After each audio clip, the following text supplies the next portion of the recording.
मरना सबको है, पर कोई गंगा के किनारे मरेगा तो वो मरेगा नहीं, मोक्ष पाएगा। यहां मरे नहीं है कोई। हां ये है कि असमय चले गए तो दुख है, पर जाना तो सबको है। ये बात तय है कि कोई 20 साल बाद जाएगा, कोई 30 साल बाद जाएगा, हमें भी जाना, तुम्हें भी जाना। वो असमय चले गए तो इस बात का दुख है, लेकिन उनकी मृत्यु नहीं हुई है। सच कहें, उनको मोक्ष मिला है। अन्य देवताओं की भक्ति, शास्त्र विद्या का मनमानी क्रियाएं जो कर रहे हो, ये डले इकट्ठे कर रहे हो, और हम सत साधना रूपी हीरे मोती और लाल आपको दे रहे।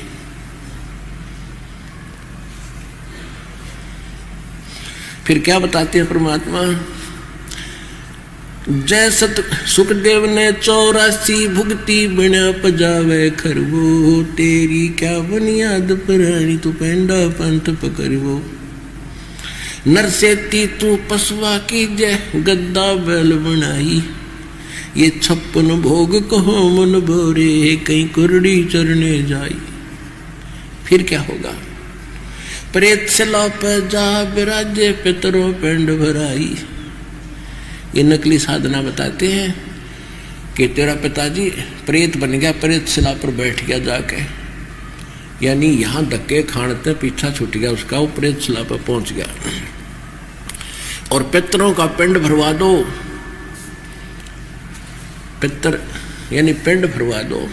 पिंड भरवाने से क्या होगा? कहते हैं सूक्ष्म वेद में लिखा है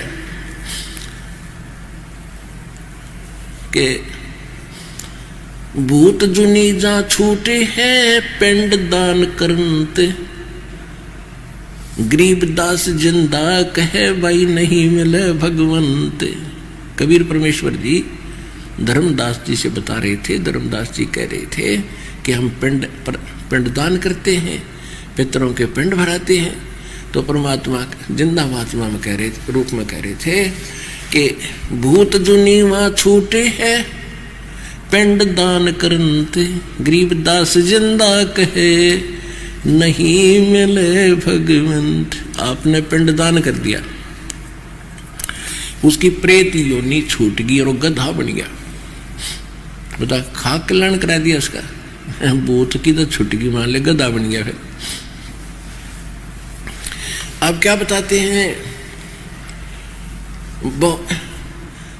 प्रेत शिला पैदा पिराजे पितरों पिंड भराई, और बहुर श्राद्ध खान को आगे काग भये कलमाही। भूत जुनी छूट गई और कौवा बन गया। अब श्राद्ध निकालते हैं, जब कहते हैं छत पर कुछ भोजन रखो और कौवे ने खा लिया तो श्राद्ध सफल। क्यों?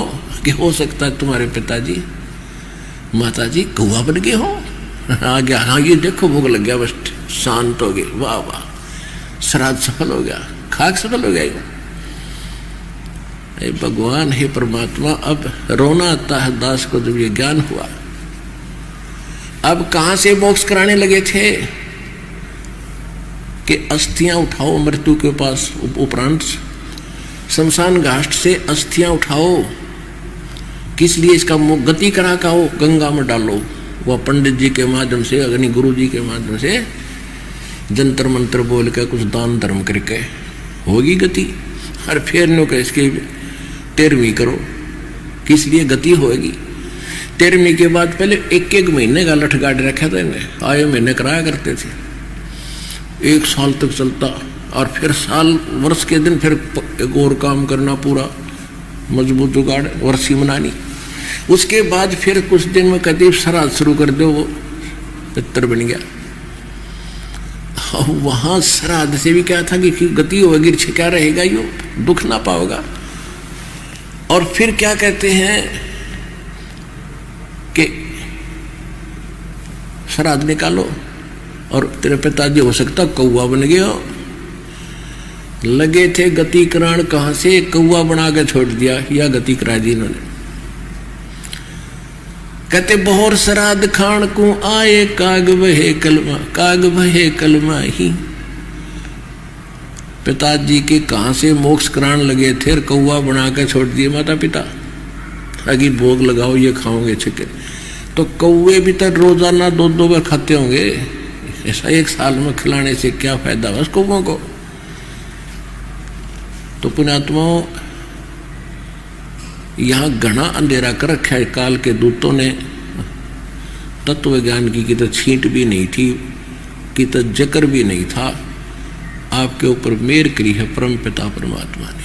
अब क्या बताते हैं, जय सतगुरु की संगत करते सकल कर्म कट जाई। ओए होए, यदि आपको सतगुरु मिल जाते तो ना तो पिंड भरवाने थे, ना अस्थि उठानी थी, ना तेरहवीं करनी थी, ना वर्षी मनानी थी, और सारे झंझट समाप्त हो जाता।